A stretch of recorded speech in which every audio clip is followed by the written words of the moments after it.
tão grande coisa, compreendemos que Israel, contanto que habitassem em sua habitação e permanecessem... Agora, essa é uma boa coisa, permanecer no lugar, posicionalmente, isso mesmo. Mas eles se desfizeram do Espírito. Os fundamentalistas hoje, posicionalmente, sabem o que são por concepção intelectual da Bíblia, mas não há Espírito. Rejeitaram José, o expulsaram. Não quiseram ter nada a ver com isso. É um bando de santos roladores. Não queremos nada a ver com isso. Eles o excomungaram, venderam-no ao mundo. Eles estavam fora do companheirismo deles. Agora, por fazer isso, eles foram tirados de lugar, levados para o Egito mais tarde. Agora, a história destes irmãos ciumentos é certamente de grande comparação com o lado espiritual disto hoje. Nós todos estamos cientes disso, que é puro ciúme, não puro, é o velho, sujo e imundo ciúme, está vendo? Não há pureza no ciúme, está vendo? Não passa de ciúme imundo. Quando eles veem a mesma Bíblia e a natureza do mesmo Deus que escreveu a Bíblia, vindicando a si mesmo, e então rejeitam isso sem motivo. Puro, bem, não puro, como eu disse, é ciúme imundo. Observando Deus curar os enfermos, ressuscitar os mortos, o mesmo Deus que viveu nos dias dos apóstolos, o mesmo evangelho que eles escreveram para esta jornada espiritual, é o mesmo Deus que faz a mesma coisa. Assim eles não passam de ciumentos, excomungaram. Não aceitaremos isto entre nosso povo, está vendo? Forçaram-nos a sair. Eles pensaram, os irmãos, que eles nunca teriam utilidade para um homem como aquele. Assim, por que simplesmente não se livrar dele? É isso que é a mesma coisa que tem acontecido hoje. Eles pensam que porque nossas igrejas se tornaram intelectuais, que temos as multidões mais bem vestidas, a maior organização, os ministros mais inteligentes, que não temos utilidade para o Espírito Santo da maneira que ele foi outrora. Que eles estão cheios. Em outras palavras, que seus seminários, eles são o cérebro do seu ser, e sua reunião e discutindo esta coisa são mais capazes, com sua própria mente intelectual, de pôr a igreja em ordem, melhor do que o Espírito Santo podia fazer. Assim, eles não precisam mais dele. É o que não necessitamos hoje. É os dias disso já passaram. Agora não é exatamente isso. Não necessitamos o Espírito Santo para curar os enfermos. Temos médicos. Não necessitamos o Espírito Santo para falar em línguas. Todos somos pessoas inteligentes. E quando fazem isso, vocês tiram exatamente da sua estrutura o meio de vida. Jesus disse àqueles judeus em seus dias, não lestes que a pedra que foi rejeitada é a principal pedra de esquina em que o edifício todo está apoiado? Agora, está vendo o que quero dizer? Tenho certeza que você pode entender isso. Que a razão disto agora é que eles pensaram que nunca teriam necessidade disso. Não necessitamos os que falam em línguas. Não necessitamos de intérpretes de línguas. Não necessitamos mais os profetas do Antigo Testamento para nos porem em ordem pelo Espírito Santo. Nós entendemos isto. Está vendo? Eles adotaram um sistema feito pelo homem para tomar o lugar do Espírito Santo. Portanto, há pessoas que foram eleitas, têm um nome no livro da vida do Cordeiro. Elas não podem concordar com isso. Elas são de mente espiritual e, portanto, não podem concordar com isso. Elas não podem suportar isso, não importa se seus pais e mães viveram em qualquer que seja a igreja organizacional. Quando uma igreja faz, talvez ela não fale abertamente, ou não falam isso abertamente, mas suas ações provam. Aqui está a palavra, e o Espírito Santo prova isso entre aqueles, quando ele consegue reuni-los, que ele ainda cura os enfermos e ressuscita os mortos e fala em línguas e expulsa demônios. Assim, depende do que esteja no interior de uma pessoa. A senhora Argan Bright, ali, estive pensando nisso outro dia sentada lá na calçada, arrancando um pouco de grama. Quando ela estava parando o gramado, passei bem ao lado dela, ela não me conheceu e só a deixei prosseguir, eu estava observando. Agora, note, o Espírito Santo em sua grande obra, a igreja sente que não necessita do Espírito Santo. As igrejas lhe dirão isso. E os homens podem se pôr de pé e lhe fazer tal discurso intelectual. Podem quase fazê-lo crer nisso. Agora, paremos aí por um minuto. Jesus não disse que os dois seriam tão parecidos que enganaria o próprio escolhido, se fosse possível? Os discursos intelectuais seriam tão polidos que isso iria enganar o povo. É evangelho. São homens que podem manejar essa palavra de tal maneira que ele quase poderia fazer qualquer pessoa intelectual. Se você só estiver confiando no intelecto deles, eles condenariam o Espírito Santo e tomariam a maneira do homem. Nós vemos isso. Agora, essa é a mesma coisa que eles pensaram sobre José e se livraram dele. E lá no Egito, como pensamos isso? E eu poderia gastar horas. Você poderia ficar aqui por 3 anos e nunca deixar esse tema, dia e noite. E ainda assim, estar encontrando as grandes sementes do Espírito Santo. A mente espiritual pode olhar para o Egito e ver aquela perseguição se levantar. Pode ver José ser tirado para que a perseguição pudesse se levantar. E então ver Deus com sua roda nas rodas. Tudo girando perfeitamente. Ver Potifar rejeitar José, ver aquela mentira ser contada e ver José na prisão e que sua barba cresceu, excomungado de seus irmãos. Mas então, de repente, Deus entrou nisso. Está vendo? Como podemos ver essa roda dentro das rodas girando, o grande plano de Deus, levando tudo a este êxodo, a este tempo, quando ele chamaria seu povo de volta à terra novamente, de volta ao lugar em posição onde ele pudesse abençoá-los e colocar entre eles aquele que ele prometeu que colocaria entre eles. Eles tinham de estar em sua terra. Lembre-se, eles tinham de sair da terra em que estavam e entrar na terra da promessa, antes que seu Messias prometido pudesse vir. E a igreja tem de fazer a mesma coisa, sair desse grupo de rejeitadores para dentro da promessa, antes que o Messias possa se manifestar diante deles. Vocês veem isto? A vida do Messias, manifestada, aprontando uma igreja, uma noiva.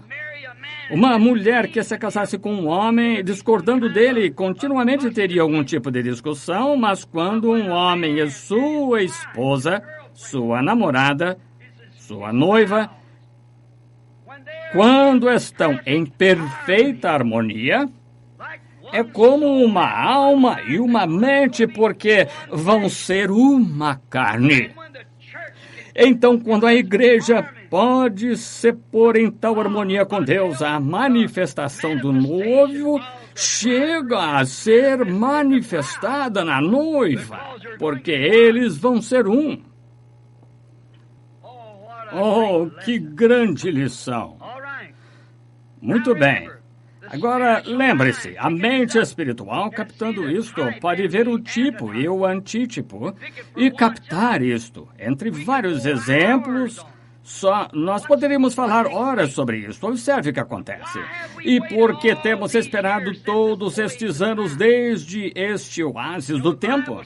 Você sabe, a Bíblia fala que a igreja fugiu para o deserto, onde foi sustentada por tempo e tempo. E por que tem acontecido tudo isto? Que nós, está vendo, são ainda as rodas de Deus nas rodas. Porque Deus não fez isto muito tempo atrás, quando homens se sentaram com lápis e mulheres e tentaram determinar o tempo, como o juiz Rutherford e muitos deles, que Jesus vem em 1914, Mãe Shipton e antes disso e assim por diante, todas estas vezes. E veja, ao seguirem isto, o que eles tentaram entender da Escritura, veja, eles arruinaram isso, está oculto, está realmente oculto. E como poderia a Escritura ir contra si mesma quando Jesus disse ninguém sabe o minuto nem a hora? Está vendo? Está vendo? Eles simplesmente tomam uma parte da Escritura e ficam com isso. Você tem de tomar a coisa toda, então, se Deus estiver nisso, então Deus manifestará que isso é a verdade, como a cura divina. Se não é verdade, então não é verdade. Deus não terá nada a que ver com ela, mas se Ele manifesta que é a verdade, então é a verdade, exatamente como Deus disse, se houver um entre nós que seja profeta ou espiritual, eu falarei a ele, e se o que ele disser se cumprir, então escutai, é isto. Mas se sua profecia estiver errada, então Deus não pode estar errado. Ele é infinito, infalível, onipotente, não pode estar errado. Assim, se o homem está falando, então isso mostra o homem. Se ele falou suas próprias palavras, isso falhará, mas ele fala. Se ele fala as palavras de Deus, não pode falhar, porque é Deus falando. Então sua inspiração vem de Deus e tem de estar certa. Foi assim que Deus disse para reconhecer. Foi assim que no Antigo Testamento ele disse, se não falarem segundo a lei e os profetas, é porque não tem vida em si, não tem luz em si, certo? Eles têm de falar segundo a lei e os profetas, e uma profecia ou qualquer outra coisa tem de ser segundo uma palavra. Se não é, está errada, está vendo? Agora, nós verificamos que tudo isto tem acontecido porque esperou reavivamentos, os metodistas, os luteranos, os batistas, os campbelitas e todos os outros, eles tiveram grandes reavivamentos. Os nazarenos, peregrinos da santidade e pentecostais, todos tiveram grandes reavivamentos, mas o grande êxodo não veio. Por quê? Deus disse a Abraão que ele o manteria na terra naquela mesma hora. A iniquidade dos amorreus ainda não estava cheia. E Deus tem esperado, paciente. Essas pessoas tentando entender, elas podem ver a Escritura e ir ao encontro de alguma coisa. Ir ao encontro de alguma coisa, eles disseram, este é o dia, este é o tempo, mas vocês falham em entender que a iniquidade dos amorreus ainda não está completa. 400 anos. Eles peregrinaram lá no Egito para serem tirados, mas eles de fato ficaram 440 anos por causa da rejeição do profeta. Tiveram de sofrer outros cerca de 40 anos lá no deserto antes que Deus os tirasse. Moisés esteve fora do deserto por 40 anos antes que chegasse a retornar para libertá-los. Veja, 40 anos foram prorrogados, decorreram porque rejeitaram a mensagem. Agora, 40 anos, o tempo de Deus seriam cerca de 1 minuto e meio no nosso tempo. Isso é quanta diferença? 1000 anos são só um dia. Estão vendo? Mal seria 1 minuto. Note nisso. Agora, estamos nos atrasando. Por quê? Deus tem sido longânimo, esperando, observando. Deixe os luteranos se levantarem num reavivamento, então se organizam. Deixe os metodistas se levantarem num reavivamento, se organizam. Deixe John Smith, a Igreja Batista, se levantar com um grande reavivamento, se organizam. Deixe os pentecostais se levantarem com a restauração dos dons, se organizam. Até que a iniquidade fique completamente cheia, então Deus está cansado. Daí vem um êxodo. E nós vemos isso, que as pessoas mesmas podem olhar para trás ao longo da corrente do tempo que a coisa está amaldiçoada. Elas tomam uma cunha e uma fina capa babilônica novamente. E essa é a coisa que amaldiçoa o povo quando homens tentam injetar suas próprias ideias a respeito das coisas. Temos que ficar com essa palavra. Esses são os mandamentos de Deus que foram: não toqueis em nada naquela cidade. Aquela cidade maldita. Não toqueis isso, deixa isso. E Acã achou que podia tomar esta cunha de ouro e viver um tanto decentemente como o resto do mundo. E a fina capa babilônica. Os Acãs nos acampamentos, está vendo? Mas a coisa está amaldiçoada, e é continuamente amaldiçoada. Foi amaldiçoada desde o próprio concílio de Nicéia. E Nicéia, Roma, tem sido amaldiçoada desde então. Mas Deus deixou a iniquidade se encher até o tempo dos amorreus estar quase completo. E agora, qualquer um com entendimento espiritual, você lembra? Eu continuo citando entendimento espiritual. Você pode ver que a iniquidade desta nação está cheia. Ela organizou e reorganizou, e organizou e organizou. E agora está confederada e está unindo-se com alguma outra coisa. A iniquidade está cheia. É tempo de êxodo. Tempo de um chamado para sair para a terra prometida. Não há promessa, só outro país para onde ir, mas um lar, o milênio. Tempo de um chamado para sair. A iniquidade desta nação. Falarei a respeito de uma novamente esta noite, querendo o Senhor. Está cheia. Ela é imunda. Você diz, irmão Branham, a nação em que o irmão vive? Sim, senhor. E certamente, você diz, como cidadão dos Estados Unidos, o irmão não devia dizer isso? Então Elias não devia ter chamado uma maldição sobre Israel, e ele, sendo israelita, então, e os demais profetas nunca deviam ter amaldiçoado essa nação sobre a qual eles eram israelitas, mas eles só falaram não seus próprios pensamentos, mas a palavra do Senhor. Está vendo? Depende de onde você está extraindo sua inspiração, depende de como está vindo. Se for contrária à palavra, deixe isso.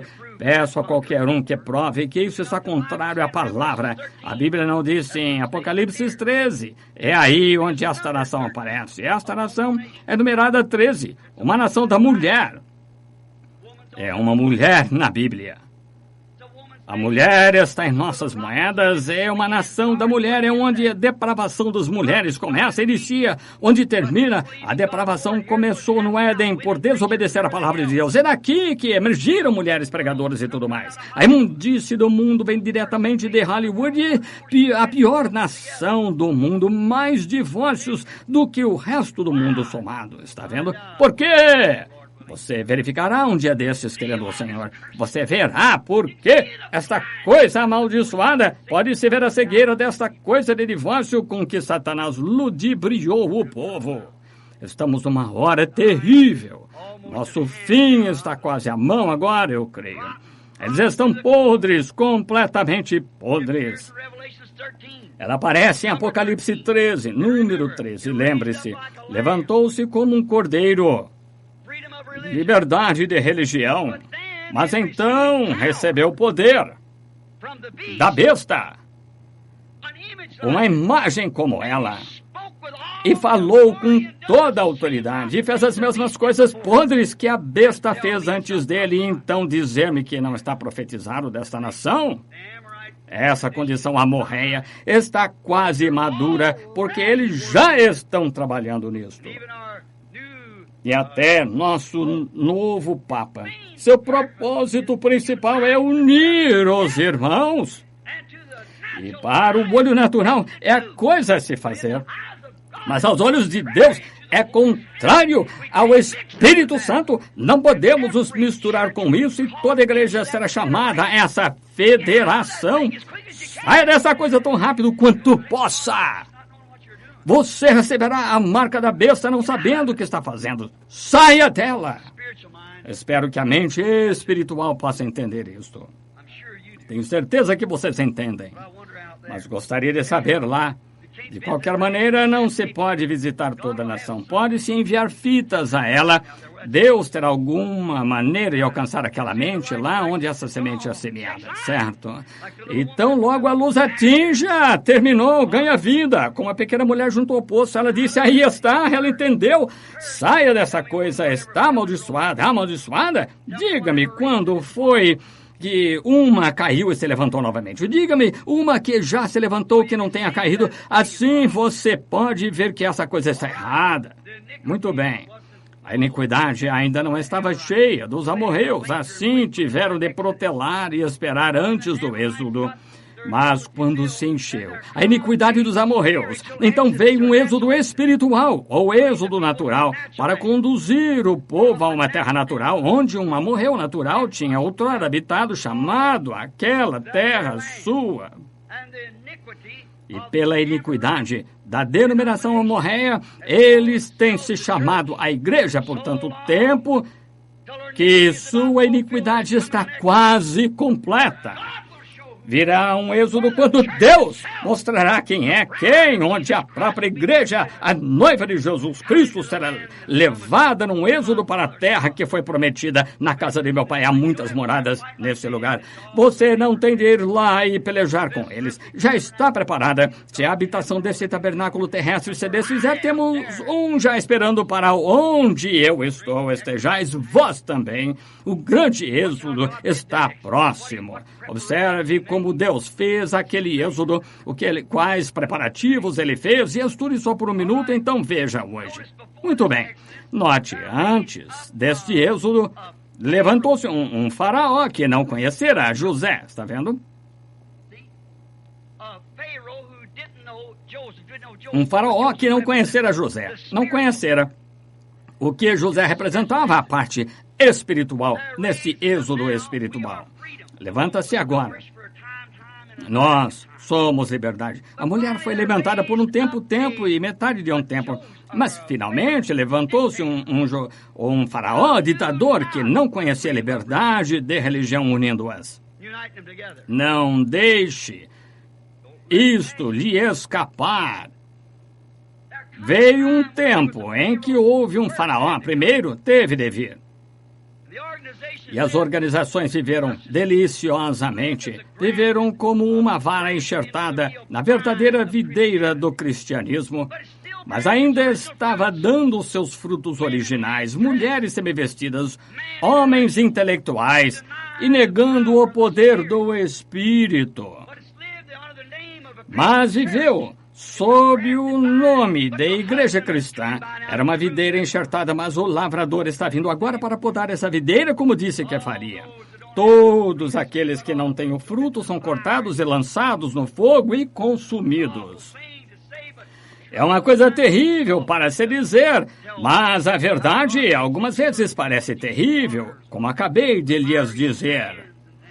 Como Deus faz seus filhos passarem por águas profundas e areias lamacentas e coisas tais, Ele faz dessa maneira. Lembre-se, o pote tem de ser quebrado em cacos, feixes, pedacinhos para ser remodelado e moído novamente. Parece uma coisa terrível destruí-lo, mas tem de ser feito assim para refazer o pote, o vaso ou o que esteja fazendo. Houve um faraó que se levantou, que não conhecera José, e aquele foi o princípio do princípio. Aquele foi o princípio do êxodo. E quando essa coisa começa a se formar, sob um poder político, começa a se formar, Deus começa a se aprontar. A iniquidade dos amorreus estava completa. O tempo que ele prometeu a Abraão estava cumprido e o tempo de libertação estava próximo. E Deus permitiu que um faraó se levantasse que não conhecera a José. E Ramsés nasceu. E logo depois de Sete veio Ramsés. E Ramsés foi aquele que não conhecera as bênçãos de José. E ele não sabia o que era o lado espiritual, ele era só um gênio político que pôde tomar a Etiópia e todos os demais países sob poder militar. E isso era tudo que ele sabia. Era o poder militar. Acho que se algum homem fosse espiritual, poderia ver o que está acontecendo agora. Estamos obtendo um faraó que não conhece liberdade de religião. Quando nosso presidente assumiu seu ofício, ele se recusou a jurar. É isso que crê em liberdade de religião.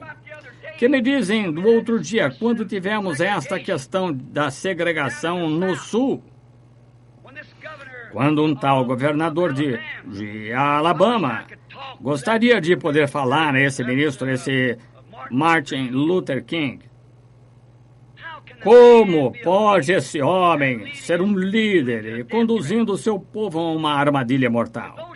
Se aquelas pessoas fossem escravas, eu estaria lá, sem meu paletó, defendendo aquelas pessoas. Elas não são escravas, elas são cidadãs. Elas são cidadãs da nação. A questão de ir à escola. Aquelas pessoas, se têm um coração duro e não sabem essas coisas, não se pode inserir coisas espirituais à força nas pessoas. O que é socado ali com poderes políticos, elas tendem a aceitar isso, nascer de novo. Então, elas verão estas coisas. Mas este homem, se eu pudesse apenas falar com ele, conduzindo essas pessoas preciosas sob o nome de religião, a uma armadilha mortal onde ele vai matar milhões delas. Elas só entendem o lado natural. Este homem, o irmão de cor, quando aquela grande rebelião veio em Louisiana, eu estava lá na época. Quando houve um ministro de cor, precioso e velho irmão, que se levantou lá e disse, perguntou à milícia, eu poderia falar com eles são o meu povo. E esse velho ministro se levantou ali e disse, quero dizer esta manhã que nunca me envergonhei da minha cor. Meu Criador me fez o que sou. É assim que ele quer que ele permaneça. É assim que ele quer que todo homem permaneça. Ele faz flores brancas e flores azuis e todas as cores de flores. Não misture suas espécies, não as cruze. Você se põe contra a natureza. Ele disse, nunca me envergonhei da minha cor até esta manhã. Disse, quando vi meu povo se levantar e fazer as coisas que está fazendo agora, ele disse, isso me deixa envergonhado deles. Oh, Deus, abençoa aquela voz. Ele disse, vocês só vão causar problemas. Disse, vejam as escolas aqui, se não tivéssemos escolas seria diferente, mas quem tem as melhores escolas aqui em Louisiana? Tomemos, por exemplo, nossa cidade, Shreveport. Há uma escola branca ali, é uma escola velha. Eles construíram outra para nós. Eles não têm nenhum instrumento, um brinquedo para as crianças. Nós temos um pátio cheio. E, além disso, construíram para nós uma grande e vasta piscina de mármore para nossos filhos e temos melhores professores que se pode obter. Disse, por que vocês querem ir lá quando temos uma melhor aqui? O que há com vocês? Ele disse. E aquelas pessoas, elas abafaram a voz. Aí está, veja, inspiração errada. Se aquelas pessoas fossem escravas, elas são meus irmãos e irmãs. Se fossem escravas, eu diria, unamo-nos a elas. Vamos fazer uma passeata e protestemos essa coisa. Elas não são escravas, são cidadãs com os mesmos direitos que qualquer outra pessoa tem. É só um monte de inspiração vindo do inferno para fazer 1 milhão delas seja morta. Eles começam uma revolução, certamente que não está certo. Homens e mulheres têm seus próprios direitos. Nossos irmãos de cor e nossos japoneses, os amarelos, brancos, negros e que sejam, não há diferença na cor de um Deus. Todos viemos de um homem, Adão. Mas, se Deus nos separou e nos tornou de diversas cores, permaneçamos assim. Se eu fosse um homem amarelo, eu ia querer permanecer japonês ou chinês. Se fosse um homem de cor, eu ia querer permanecer assim. Deus me fez assim. Francamente, há muito respeito da raça negra que a raça branca devia ter. Eles não têm preocupação, eles são mais espirituais. Há 1000 coisas acerca deles que o homem branco não consegue nem chegar perto. Deus os fez assim. Quem poderia chegar a cantar melhor que um coral de negros? Onde você poderia encontrar vozes? Já os vi chegarem das terras lá sem saber qual era a mão direita e a esquerda. 30 ou 40 tribos diferentes deles e cantam a tal ponto que os mestres ficavam ali e diziam, simplesmente não consigo chegar perto. Treinou corais por anos e um estará na oitava mais alta e a mais baixa e tudo mais. Disse, escutem isso perfeitamente, mesmo em língua diferente. São dotados. Mas veja, toda essa coisa tem de acontecer. Tudo por causa de um político que vocês elegeram com suas máquinas fraudulentas.